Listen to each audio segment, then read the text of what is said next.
It's a pleasure to be here this morning. I have been the executive director now. This is my 5th year. I went to Haiti 10 years ago. But Good Shepherd, you are one of 13 partner congregations with us. Thank you so much for your support. Thank you for everything you do for the Haitian Timoun Foundation and really for creating generational change that transforms lives in Haiti. I want to share a little bit about the experience and talk about how today's gospel lesson brings this all together so that we all can be one without having borders as constraints. Have you ever engaged in something that you thought you were prepared for, totally prepared for, and yet when you show up, participate, and experience it, it wasn't exactly what you expected? Maybe you were helping out at the food bank or the local food pantry, or spending time with children at Taft Elementary. You prepared. You knew you were there to help and to be with people. But was there ever a moment in serving during that time when something happened and you said, "Why am I here?" Did it cause you to pause and reflect? I did. It happened to me 10 years ago. The last week of February 2015, Pastor Lauren was leading the pioneer trip for Prince of Peace Lutheran Church to Haiti.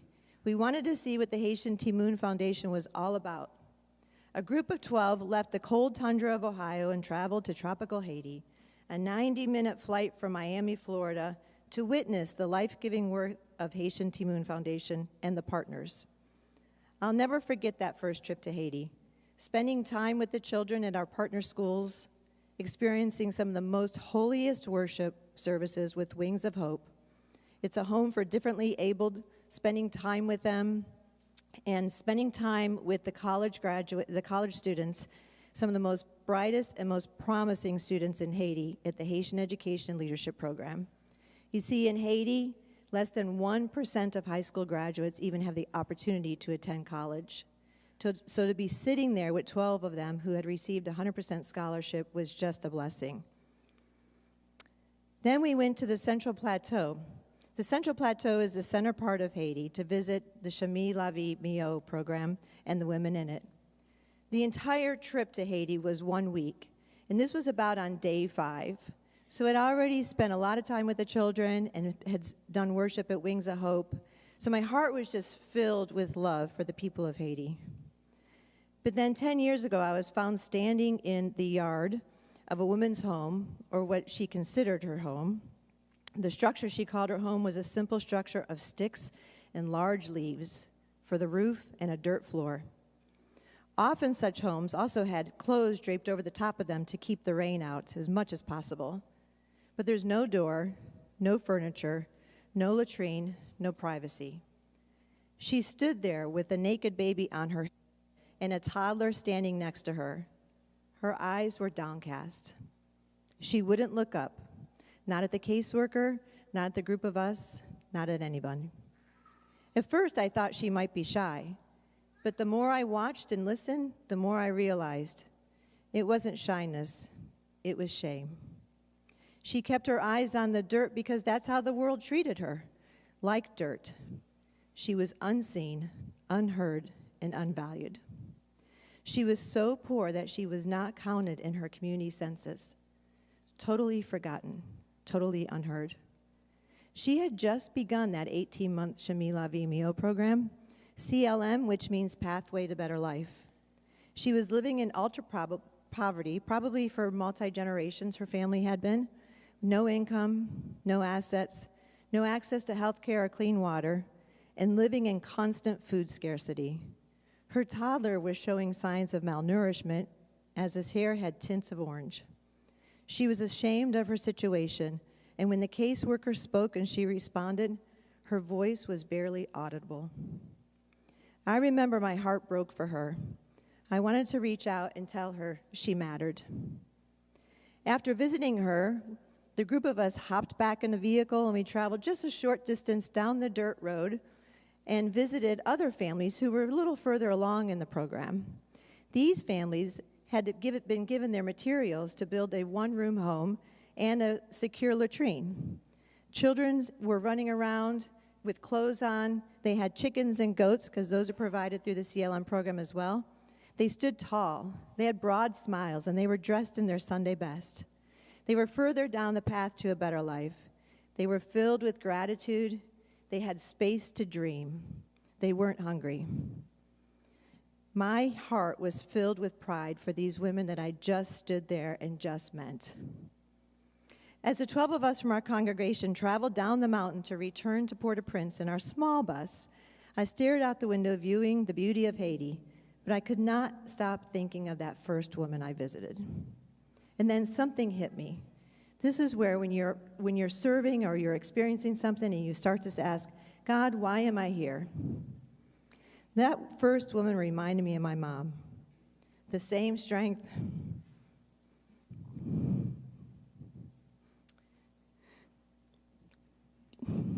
same determination, but dependent on everyone. And the only difference, my mom was born in the United States. That realization stopped me in my tracks. You see, the gap between their lives was just it wasn't of character. It was one of circumstance or opportunity. You see, in the United States, there are welfare systems to help. There's food stamps. We had food on the table, we had a roof over our head, we had clothes, we had free health care. I couldn't unsee this person. I couldn't unknow her story. I walked away changed. I had to start telling people about it. In John 17, we find Jesus praying just before his arrest, trial, and crucifixion. But he's not praying for protection or escape. He's not praying for peace of mind. He's praying for us. I ask not only on behalf of these, but also on behalf of those who believe in me through their word, that they may all be one. He prays that we would be united with one another, with God, and in love.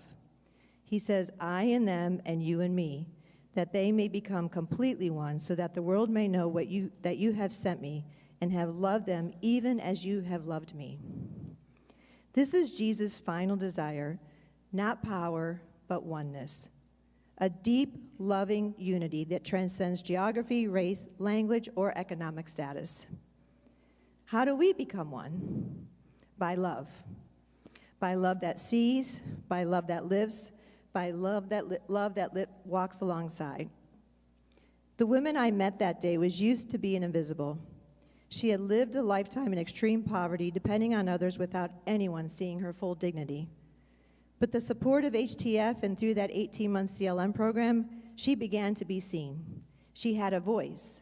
She received an ID the first time she probably saw her picture with her name.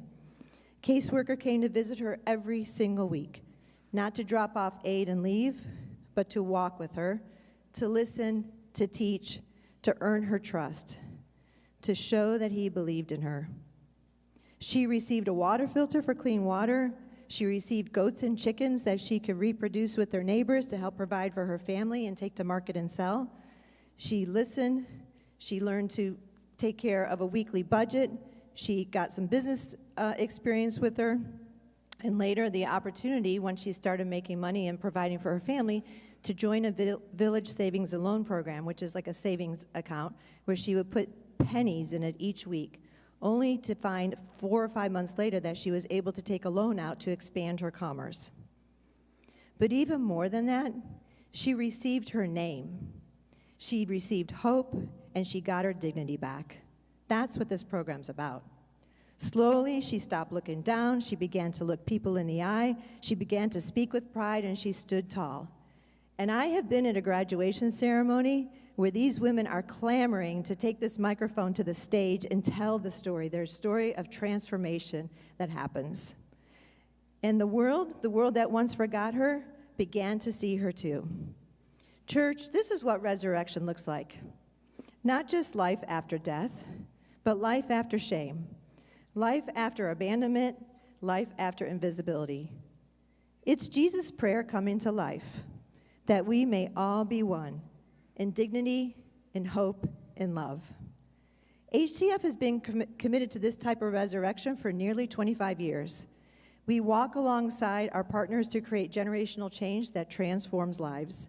And through CLM, we do exactly that, by accompanying ultra-poor women for 18 months until they stand on their own 2 feet.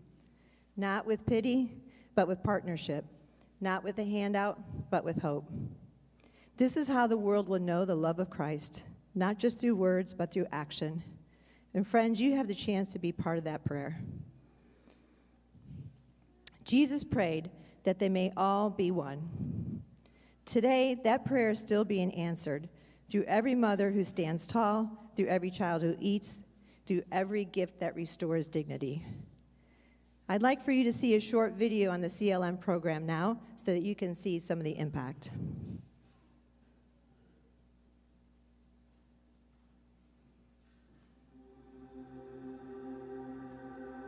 In the heart of one of Haiti's most remote and poorest communities, hope grows where it once seemed lost. It is here one finds Chemin la Vie Meilleure, or CLM, pathway to a better life. CLM empowers women-led families living in ultra-poverty, so poor they are often forgotten and not even counted in their community census. Without shelter or food, the dream of a better tomorrow seems unattainable. Over 18 months, the CLM program transformed their lives through training and opportunity. Each family is paired with a dedicated case manager who guides them on their journey. The program provides life skills, training, healthcare, and assets to start a small business and build or repair their home. And the CLM families support each other along the way. The No Home keeps the rain out. A private latrine offers security, and a filter provides clean water. They learn to create income, raising livestock, growing crops, and running small businesses such as selling snacks. And members of each CLM group establish their own village savings and loan. With the funds saved, they dream bigger, expanding their commerce, sending children to schools, securing a plot of land, and reinvesting in the futures. Take my niece. She joined CLM when she had no home, no savings, and no hope. With CLM's support, she and her partner built a home, started saving, and now feed their family 3 times a day. Or Rudia, who grew a small business into a thriving enterprise, creating stability for her children and dreaming of a home she'll build herself. She now can even provide for her mother, who used to provide for her. 95% of the women who enter the CLM program graduate independent, confident, and full of pride. They become leaders, role models, and architects of change in their communities. By empowering women, Chemin la Vie Meilleure inspires hope, restores dignity, and unleashes dreams for the future. Because when you empower women, you transform families. And when you transform families, you transform their communities. Cultivating hope, transforming lives. Good Shepherd Lutheran Church, I invite you to join in this resurrection story. Walk this pathway to a better life with us. See her, support her, and believe in her. Because when you do, the world catches a glimpse of the kingdom that Jesus prayed for. God's kingdom where no one is forgotten, where shame has no power, and where love lifts every head. It's only $2,000 to sponsor one of these families, and your goal is $25,000, and I know you're halfway there, but we're dependent upon partners like you. So please consider donating to this Resurrection Project. Thank you for lifting HTF up so that people in Haiti may experience the true abundance in Christ through your partnership. God bless you all.